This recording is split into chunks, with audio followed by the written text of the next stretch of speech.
I wonder how people will feel about Gert being in the background. Hopefully they enjoy Gert as much as I do. Look at him. He's just so orange. Very. I don't even have the energy to tell you it's a cold open. Just what a week, man. What? What a week. Okay. Welcome back to another episode of Keeping Up with the Seattle Kraken. It's day 405. Another trade has hit the tower. Not really. Um, Myself, Jayd, bobblehead Philip Grubauer join you today, and Gert over there. There he Yep. is. The gang's all here. Um, Sorry, folks. It's been a long week in Seattle sports, and obviously, imitation, is the best form of flattery, but no one can do it like we're doing it. Um, and with that boasting of what we're doing, there is the weight, the eternal crushing weight of how many teams are here. And when they all get busy at the same time, it's a very daunting thing. That's why I used Ghost Energy. No, sorry. Please sponsor me. I will go through your stuff like crazy. Yeah, man. So we did our live with RJ after the trade deadline, which was kind of thrown together, but I think it went well. Hmm. I mean, that was fun to do. Even though we were all kind of like going through it with what Yeah. the week had been, right? I was just glad we were able to get that all taken care of. So we'll go over the trade deadline and then look at the games because the games feel like such a minor part of the week, considering the deadline, excuse me, and the fact that Seattle's just way out of it. It was really Hmm. funny after they traded Tanev and I posted our graphic and people go, "What are they doing? Are they giving up on the season?" I'm like, brother, it's over. It's It's done. been over. It's- I don't know. Do I need to hold here? I've got decent sized hands. Do you need me to hold your hand when I say this? Like, so there's that. And then maybe just some excitement for what to look forward throughout the course of the year, through the end of the year, I'm sorry, because the season will end before we know it, you Hmm. know. I as someone that makes the graphics on game day, people go, "Oh, they only rank 28th in shots on against per game." I'm like, no, shots for per game. I'm like, "Yes. I do this the stats graphic every single game. Yep. I see the trend. The trend is bad." Their goals per game actually has gone up. They're 15th in the league right now. Wow. Like Impressive. the puck, I almost said the ball. The puck is going in the net. If the ball, maybe it would be better for them if it was a ball. Maybe it'd help them. Hmm. Um, but yeah, their goals per game has gone up. Their expected goals is 30th still. Their shots for is still like 28th. It's bad. And they're way out of it. So we've got what? 82 minus 65. They got 17 games left, Jade. Can you believe that? No, that sounds fake. Yeah, Jesus. That's why I kind of want to talk about what to look forward to, with the season winding down. Then of course we'll look ahead to the games that will be coming up next. So, first off, it's always funny whenever I look at a trade deadline like tracker and they have the trades from like earlier in the season. Like they threw ESPN's trade tracker for the deadline put the Kako Morgan trade. I said no, that Hmm. doesn't count. Like, no, no. Um, the first major thing, I will stop using the trade hit the tower joke. I slipped one of those into the Mariners show, and Brittany was hysterical about it.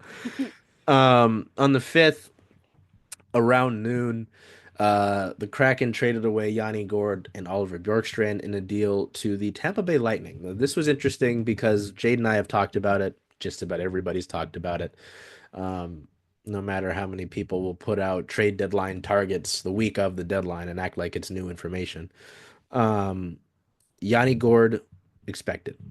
Hmm. Oliver Bjorkstrand, not entirely shocking, right? Yep. But interesting that they got packaged together is what I'll say, right? Because Jade and I have, for the past few weeks, right, have gone over who will, who has value, outside of the UFAs. So the Kraken send over these two guys. I believe in it was the 2026 fifth round pick. Ooh. To Tampa Bay, as Tampa Bay gets Yanni Gourde back and they load up, as it seems like there's an arms race down in Florida. Hmm. And the Kraken receive first rounders in 26 and 27, a second rounder this year, and forward Michael Asimont. We'll get to Asimont in a second. Um, this was a three-team trade that I didn't know until later, that included the Red Wings because Seattle will retain half of Gourde's salary. Detroit will retain 25% of it, and because the Lightning are so cash strapped, they only get to pay 25%, which nice, good for them. No retaining on Bjorkstrand, which is a win. I'm Hmm. surprised they got away with that. Um, for their troubles, the Red Wings received a draft pick in the arrangement, which is kind of funny to me.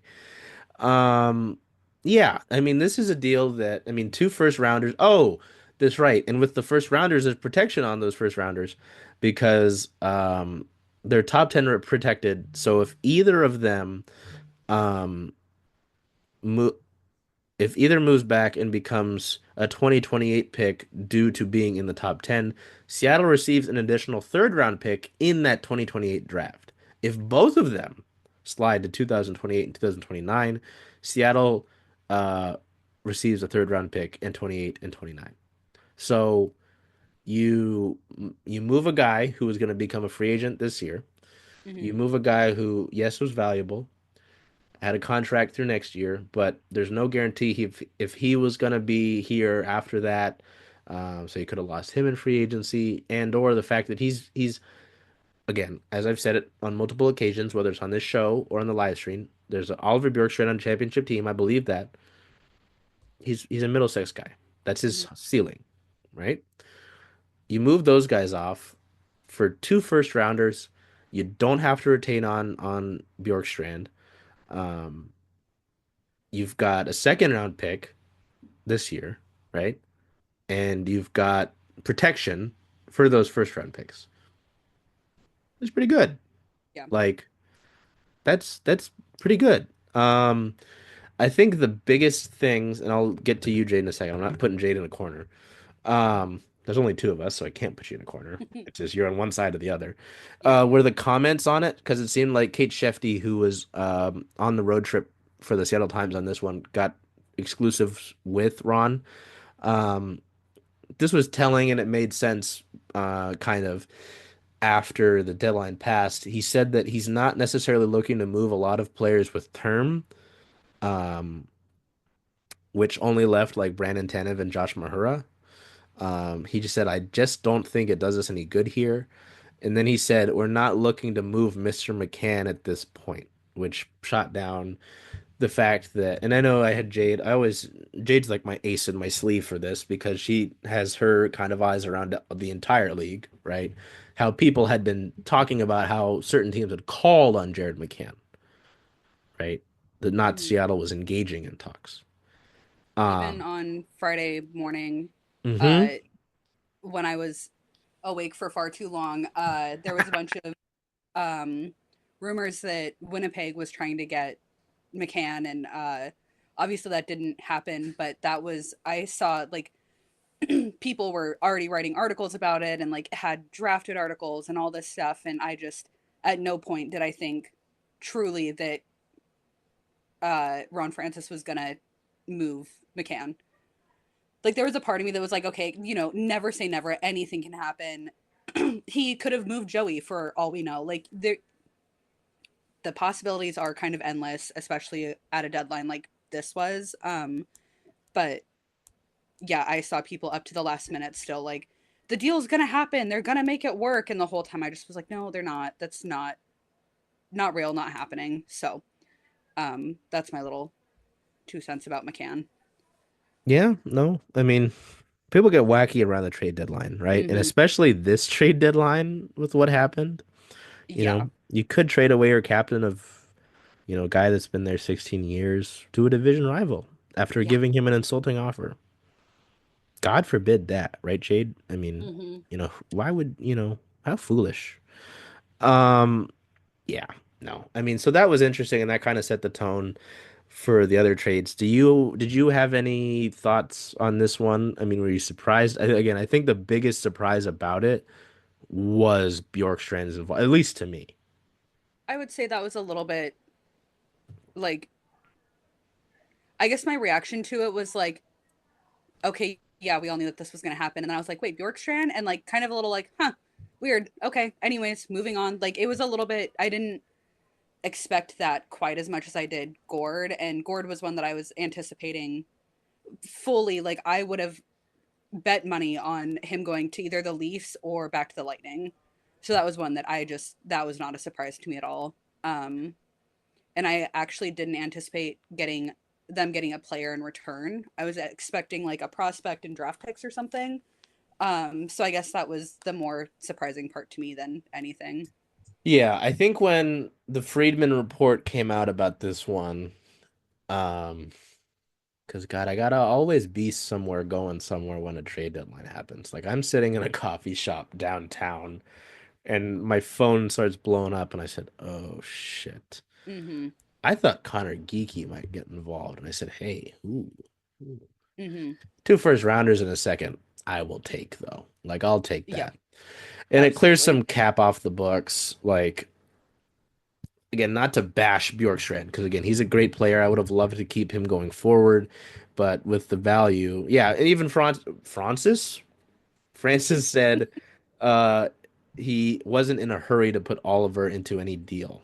But he said when the value was too good to turn down, So Which makes sense. yeah, I mean, again, like I said with McCann, I said ultimately if it brings a better player in, a Mm-hmm. star, you got to do it. Like, Maverick, do you have any thoughts on this? Do you have anything to say? Who should have been traded? Alexia. Well, We'll yeah, get I'm to sure. that. Yeah, no, I think my last thing on that trade is I'm just glad that Yanni Gourde got to go back to Tampa Mm-hmm. because he was really beloved there, right? And every year since the expansion draft, we would get Lightning fans in our comments, even just randomly, usually during Mm-hmm. the games we played Tampa. They go, "Give us back, give him back." I'm like, "Nope." Yep.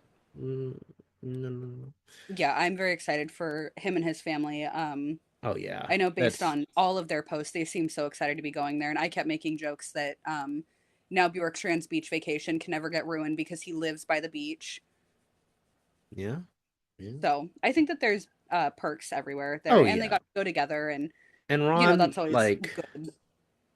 Ron has a history of kind of sending guys where they want to go, Hmm. right? Like I know uh I think you were around for that.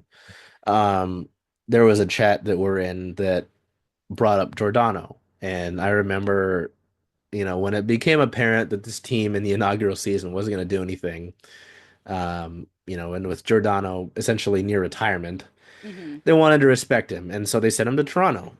He wanted to play for a contender. Don't know why I picked Toronto. But anyway, yeah, they did that.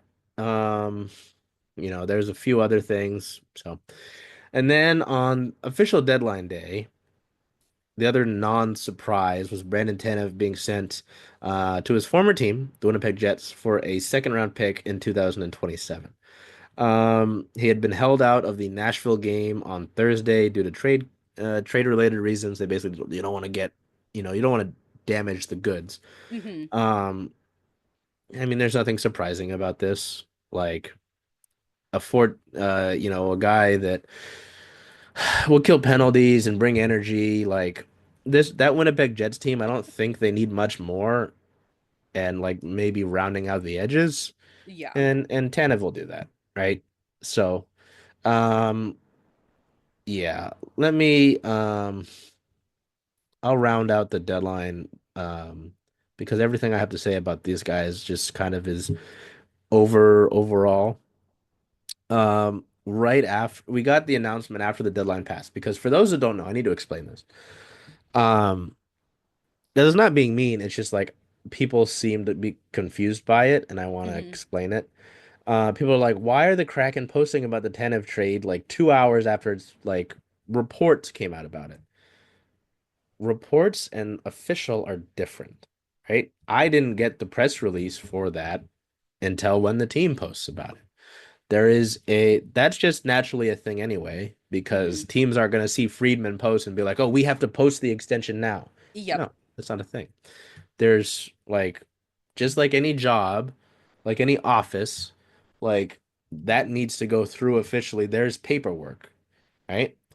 I remember waiting at the Iceplex to talk to Ronald McDonald, and we had to wait because even after the deadline had passed, the Tanev call had not gone through. Yep. So the biggest thing is that teams have to be on hold with Central Registry at noon Pacific time, 3 p.m. Eastern time, and then that's why you tend to see trades trickling out following that, like the official reports of trades. But that is why you have to wait sometimes for the official reports of trades. Yep. Not to steal your thunder, but No, that's right. That helps because mhm. that's what it is. I'm like, why are like Lamau? Why are they waiting? Yep. They have to.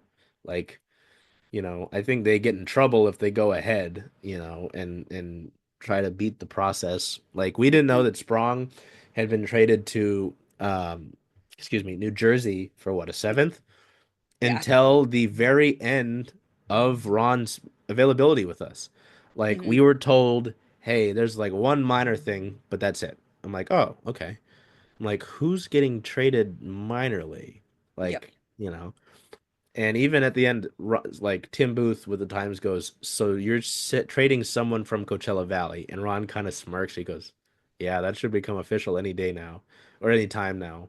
And like, I think it Friedman, I looked down at my phone after recording it, and I saw that. So, Hmm. um, And the NHL actually did a pretty cool. They released it's only like a minute and a half or something video today of I think it was the Buffalo and Ottawa trade, the Norris yeah, for oh yeah, whoever, Norris for Cousins. Cousins, yeah, Yep.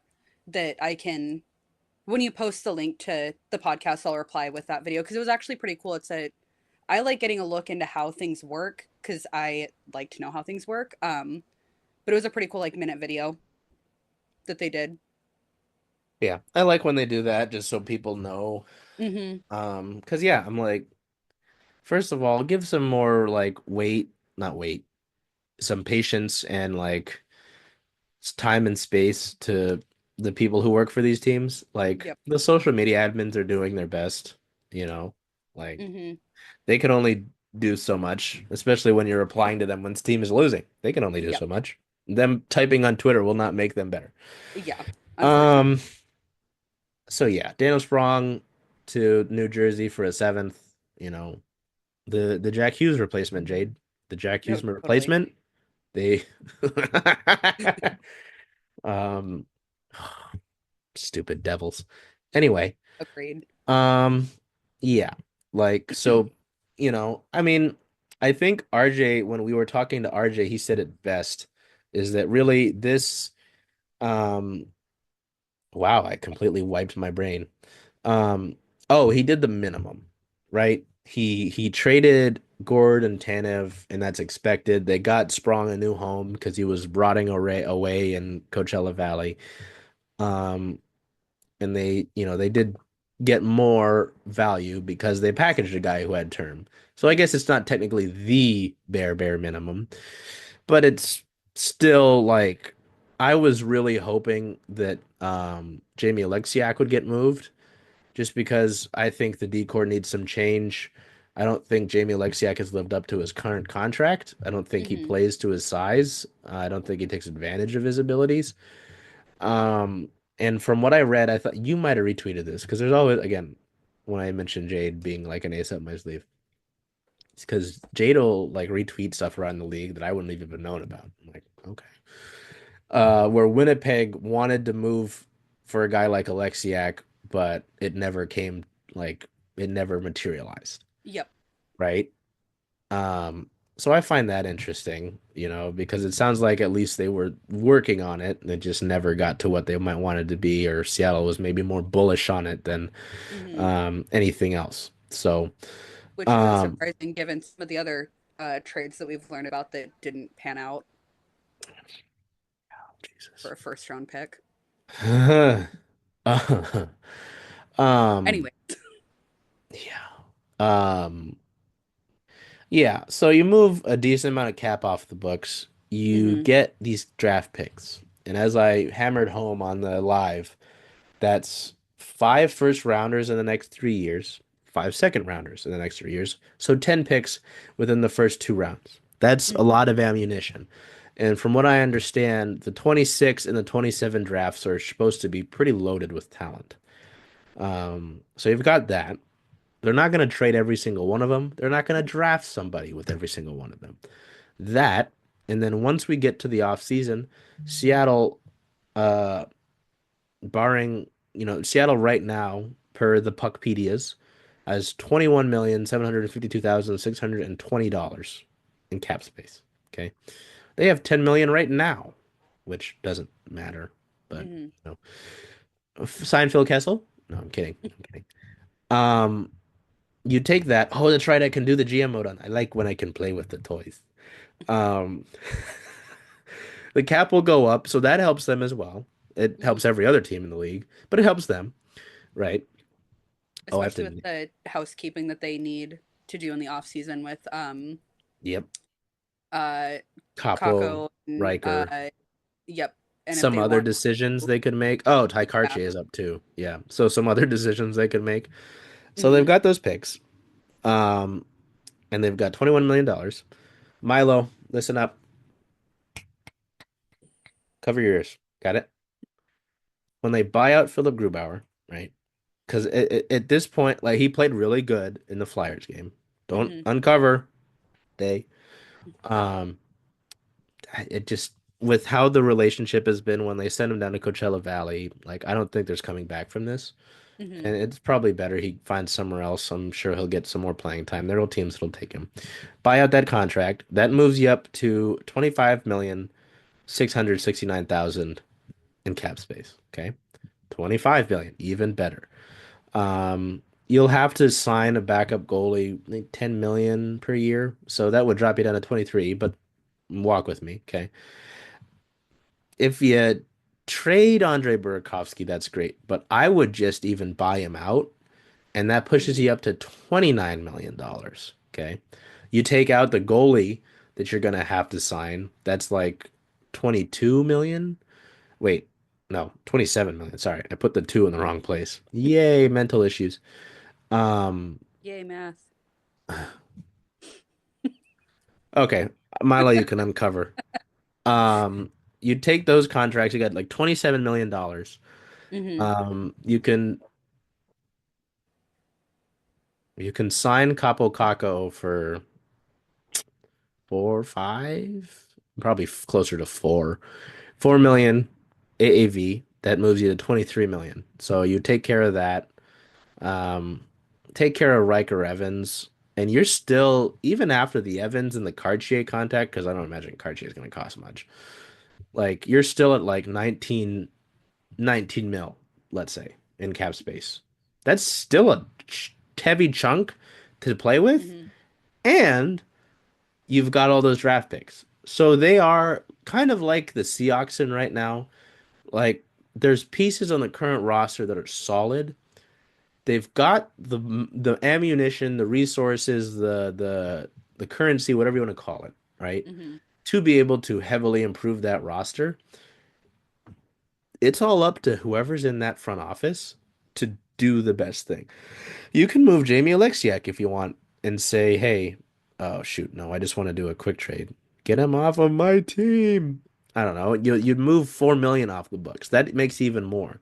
So the Hmm. possibility is there. Ron said when we heard from him, oh, I wish there was an option with this, with the trades to just like simulate a quick trade. Like give me a third rounder, you know? Yep. Um, I guess I could do that. Oh wait, okay. I randomly picked the wrong. I picked just the closest team is Vancouver. They don't have their third rounder next year. Give me Utah's third rounder. I don't know if that makes sense. I don't care. Um, submit trade. Jamie Lexiak's gone right now, and this is I haven't signed a backup goalie or Kako or Riker. I've got $33 million in cap space to spend, and I just got a third round pick. Yep. Like, I'm saying the point in all of this, right? They have the chance to turn things around. Ron has Hmm. said, and this is it's growing more increasingly likely in my mind that he is here next year. I think next year is his make or break year for the ownership group.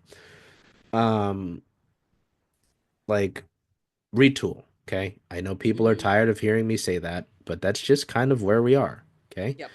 Roster breakdown, like you realistically do have some solid pieces here. You've got two young Hmm. centermen. Maddie's what, 23? Um, Shane's playing really well. He'll be talked about when I get to like my players to look forward to. But okay, I gotta do this again. I deleted my created GM mode, but I get rid of these guys. Um, and like you've still got Dunn Larson up there, sure. Hmm. You've got Montour, you've got Riker Evans in there, you've got every forward except for one, two, five, and you're probably calling up a few forwards anyway. You've got to add forward talent anyway, so it's good that you've got the spots. Like they don't need to completely remake this team. I don't think that's realistic. I don't think they need to do it. I Like agree. I'd keep the Schwartz, Beniers, Kako line together. Tolvin and Stevenson, Everly, sure. McCann, like not touching Jared McCann. Shane Wright, like I'm bumping him up to 2C. Sorry, Stevie. Get fucked. Um, ooh, McCann Wright Everly looks so good. Oof. Um, I will probably fill that out with the rest of my thoughts. Okay. Um, you know, like this is where this team is at, right? You've got to re-sign Kako, Karche, Evans. I'd bring Josh Mahura back. I Hmm. mean, he's making basically minimum. Played pretty solid enough. I don't need to add more splashy D-men. I really wouldn't add more splashy D-men, truthfully. Especially since you're going to have anyway Dunn Larson, Evans Montour. You just need bottom pairing guys. And that might include Ville Tavainen, who's in your own system. So Hmm. that's cheap, right? Um, so yeah, I don't know. That's just kind of where they're at for me. I'm not super worried about it. This just becomes I kind of want to skip ahead to the Yeah. summer and see what they're gonna do. I don't know. How do you feel generally about the trades? Okay. And where they're at. Feel good about the trades for the most part. Obviously, there's more that I think Ron Francis could have done. But I think that what he did do is fine. Which seems to be kind of the general feelings at this point, like the general consensus. But yeah, I don't know. I don't know, good, I guess. And then where they're at now, I'm looking forward to seeing how the team pans out for the rest of the year. Especially knowing that there are going to be a handful of call ups from Coachella Valley. But like you, I really just want to get to the summer and see what's going to happen. Yeah, I mean it's exciting. Like I think now I'm just like now I am just like content planning. Like Mm maybe we get to the summer, we do a live draft reaction, hmm. right? Mm We hmm. get to do that because I mean, with where they're at right now, we go to the standings. Oh Jesus, the standings are depressing to look at. Um, 2, 3, 4, 5. They're fifth worst team in the league. There's a lottery, so they could move up, they could move down. Mm hmm. That like a top five pick though, still typically in a draft is what a generation is not generational, but is an impact player, Yep. right? So you've got that in the first round. Oh wait, I gotta go to the Puckpedia, my draft picks. Wait, what? This is not a super deep draft class either. So, Yeah, well, and that's why it was interesting, like to not get a bunch of picks for this draft, um, yep. because that's kind of the consensus, right? Okay, yeah, one first rounder, two seconds, two fourths, one fifth, and one seventh. I mean, I'll take the one first and the 2 seconds. Mm hmm. Like, so you do that. Plus, like again, Ron's made it very clear in what he told us. during the media availability, and he was on the Kraken Hockey Network pregame ahead of the Capitals game, saying that we're going to use these resources to make ourselves this current roster better, Mm-hmm. right? So, you know, you've got the ability to do that. Um, so like, I don't know. It makes sense to me. Um, my biggest thing is just who's gonna do it, and we had people who were upset at me. It's like for the Tanev one, it was like, you got a Mm-hmm. second rounder in 27. How does that make them better right now? I said, it's not about making them better right now. And Tanev wasn't making them any better right now either. No, What and it, if they didn't move him, they would have let him go for nothing, yep. right? And it's so much So important, especially from a management aspect, to get something in return for a player if you're able to. Truthfully. sorry, I just saw something on my phone that from Max. So now I've got a Max mention. My favorite Charles flavor is egg. What are we doing? Um, yeah, no. Like I'm listening for now. Like I'm seeing what Ron's doing. I'm Mm-hmm. seeing the plan. I get it. Like we'll see when we get Yep. there. You know?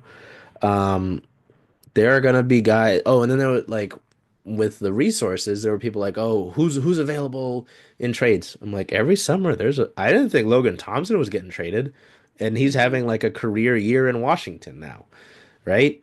There's different teams have their issues as well. Yep. Like the Canucks have their issues. Brock Besser, does Brock Besser want to be in Vancouver? You know, like there will be players who sign big contracts in free agency that create cap issues for that team. That's Mm-hmm. how Oliver Bjorkstrand ended up here. Johnny Gaudreau signed that deal with the Blue Jackets. They couldn't pay Oliver like that anymore. Yep. Had to go. With the Star, like an example of a current situation, the Stars are giving Mikko Rantanen like half of Texas. Mm-hmm. They're going to be really close against the cap. Jason Robertson's deal is coming up soon, right? Yep. Like, I don't like this idea that no one's available. Like, I question if, like, who is, because sometimes it's less apparent than others. Mm-hmm. But like in the off season and closer to the draft, when more trades tend to happen, like things will happen. There's You know, also, I mean, there's been plenty of instances of sign and trades before too, where you get a player to sign an extension and then immediately trade them, yeah, which isn't super cool, but like that happens. So yeah, I also don't like the idea that there's nobody available. What else is the team gonna do? Yada yada yada, because there's always somebody available. You just have to be willing to give up the asking price, and yeah. There are very few players who are truly unmovable. hmm We saw that with Mikko Rantanen. Like, and the Bruins twice now oh yeah, Jesus with Christ. Olmark and Yeah, Marchand. that's a great example. Thank you. Like, Yep. does David Pastrnak want to be in Boston? It might not be us, like, because again, far from Czechia, whatever. Does he believe in the vision of this team? Um, but I don't know if he'll be a Bruin after this year, hmm truthfully, right? So, Even uh, like Montour is one that I expected to re-sign with hmm. Florida, and then Oh yeah, whoever wins a years cup this later, year, right? yeah. It's hard to keep championship teams together. Like, hmm so you look at those top teams, like, well, I saw a graphic the other day that was like, can we just skip to the second round or the like semifinals where it was like Florida, Tampa, Dallas, Winnipeg. I was like, huh, that's not how the playoffs work, obviously. But, Yeah. you take those teams, throw in like, oh wait, I can just look up the the top end of the standings where we don't belong. I don't know. I don't buy Washington being that high. I don't think they're winning it. Winnipeg, Dallas, Florida, Vegas, right? hmm Um, those guys aren't going to be able to keep everybody. Yeah. Not all of them, right? Like, does Kyle Connor still want to be in Winnipeg? Nikolai Ehlers is a free agent. Dallas, already talked about. Florida. I mean, they're still playing well, but you know, if say if they repeat, okay, we Hmm. get Panter 2.0. They're not gonna, not everybody, guys win a title, they want to get paid, Yep. right? That happens in every sport. Vegas, Mhm. how long can Vegas keep putting it together? I asked this last year and they're winning again, you know. Um, God, it was so annoying when they tweeted just hi at the deadline. I said, shut up, shut up. Like we There were was just all, panic running through my veins. a bunch of us were sitting there in this war room waiting for Ron, and someone goes, "Did anyone see that Vegas just tweeted hi?" And I said, "Oh, fuck." Um, Oh, I feel like even this is a really good time to throw in that we won't see any more trades for the rest of the season. or at least N- not impactful ones, right? Because Yeah, trades nothing can still crazy. happen, but they can't play in the playoffs. Correct. So there might still be like one or two, but typically you don't see any trades after the trade deadline, just in case a team does scrape by making playoffs. And, uh, if I'm living in delusion, I would say that the Kraken still have a chance. They don't. But, yeah, so not likely to see any more trades until closer to the draft Yeah. or contract extensions, because same thing, if somebody signs an extension between now and the end of the season, they're not eligible to play in playoffs. Which is kind of crazy that you can't extend your time with a team for 20 more games roughly. Mhm. Yeah. Well, and that was the thing. Thank you for bringing that up because Mhm. after we got done talking to Ron went on KJR because the official news station or whatever gets to do what they want. If I go back, excuse me, long enough. Uh, where'd it go? Yeah, I wouldn't call it a rebuild, which I understand. And it's not what they're doing. Again, a rebuild, if it was a rebuild, they would have traded a lot more people, right? Yeah. And as much as some people want that to, oh, I got to say this part again. As much as people want it to be a rebuild, with which has now been put in a blanket statement article in the Seattle Times, as we've said for I think since this show began, Hmm. they don't have the time to worry about that because of the impending weight of the Sonics, other things like season ticket holders. Like that blanket statement article said that they can sell tickets. We know that. As someone who is on the press, as two people who are on the Hmm. press bridge, we can see the empty seats. Yep. So they are not like, let's not throw that in there because that's not a for sure statement. Hmm. Like I hear from season ticket holders all the time that they're frustrated. They probably won't be signing another deal. Like that's stupid. Don't throw that in there.